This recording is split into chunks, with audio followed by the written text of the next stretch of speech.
Ali Army is facing his greatest challenge. Hope is that we'll be able to soften this up before there's ever any contact between our forces on the ground and the remaining Republican Guard units there. But what is really of concern as we get into Baghdad is this air defense ring that exists around Baghdad, full of surface-to-air missiles and integrated air defense system. And as you've heard, the trenches that have been filled with oil and that are burning. What may have to take place there is repeated strikes against a number of those targets there to make it safe for our troops to advance. But the problem that I alluded to a little bit earlier is this. If the command and control structure has been broken down, if the lights are on but nobody's home, who then do you negotiate with for a surrender if your leadership has been balkanized?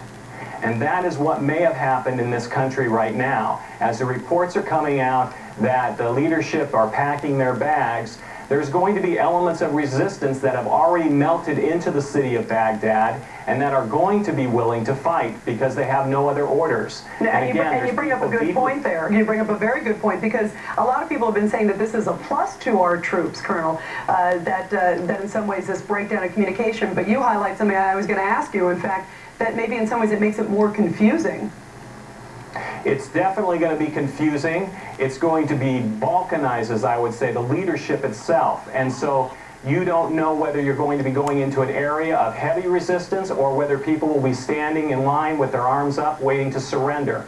That's going to be a challenge. And as we go into Baghdad, it's going to be a huge city, and there's going to be a lot of unknowns about that. So our reconnaissance assets, the Global Hawks, the Predators, all of our satellites, our J-Stars are going to be essential elements of finding those areas of resistance and pointing them out to our ground troops. So more than ever before in our history, we are going to need a linked air and ground campaign, especially once we get into the urban environment. All right, and of course that could happen as early as Sunday night, maybe Monday morning when we hit that outer ring. Thank you very much, retired U.S. Air Force Colonel Jeff O'Leary. Thank you for being with us.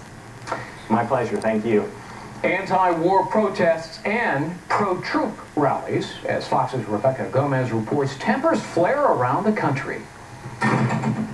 Hi, Rebecca. Hi there, Greg. You know, we know by the polls that the vast majority of Americans support President Bush and his decision to launch Operation Iraqi Freedom. And in fact, we had several pro-troop rallies across the country today, one in Chicago, several in Missouri.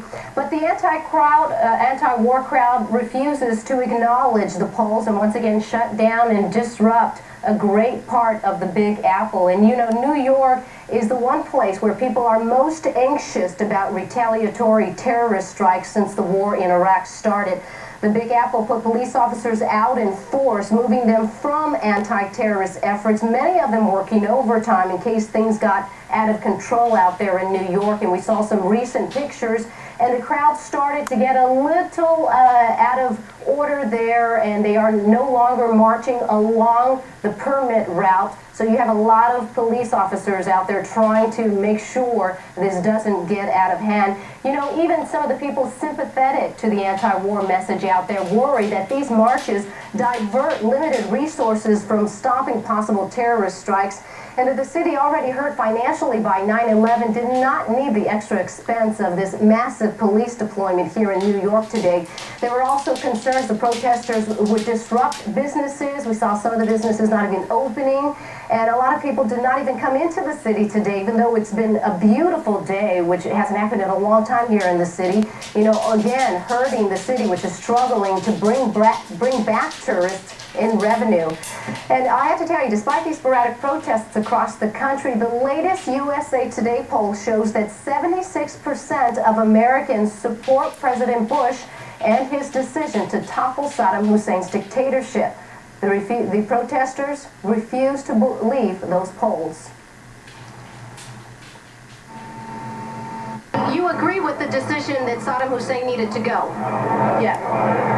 But you don't agree that it should have been done by a war? Yeah. So then how? Wow, we had quite the time out there, Greg. I have to tell you, we were nearly attacked by the protesters out there. They were cursing at us, they were pushing us, we were trying to do interviews and they were getting in the way and pushing the microphone and saying to us a lot of things that I can't mention on television. Fuck and you, just bitch. very angry at the media. That's probably what they said. Somehow U.S. warplanes are returning to their carriers and bases unstalled. Yesterday alone, the coalition launched 2,000 planes, fired off 500 cruise missiles. Consider this. There were 3 times more strikes on Baghdad in 10 minutes than strikes on that city during the entire First Gulf War. People are trying to kill us, and they don't want us there. And so I was a little anxious. Yeah, I mean, I think you can be a fool not to be afraid. Coalition forces, meanwhile, engaged Saddam's best troops, Republican guards, in a firefight today on the outskirts of the southern city of Basra, the country's second largest. Tonight, the U.S.-led forces are backing off from Basra and moving north towards Baghdad. Military commanders say they don't choose to engage in bloody urban fighting for a secondary target. And it was another day of U.S. casualties. A Navy officer died along with British troops in the non-combat mid-air collision over water of 2 helicopters. These pictures of raging fires in southern Iraq are of 7 oil wells deliberately torched, the U.S. military says, by fleeing Iraqi soldiers. Dramatic as these images look, the people who do this kind of work say they'll be able to cap them in 30 to 45 days.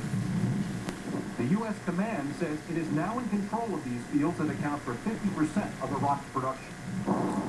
Up north, in the oil fields between Kirkuk and Mosul, Republican Guard units got hammered again today in a withering bomb attack. And as for the man in the coalition crossing, Saddam Hussein, this picture of him sharing a meeting was shown on TV today in Iraq. Only the most gullible Iraqi would believe it's not the canned stock footage that U.S. officials say it most certainly is. Saddam's true status, dead, alive, wounded, remains a mystery. That is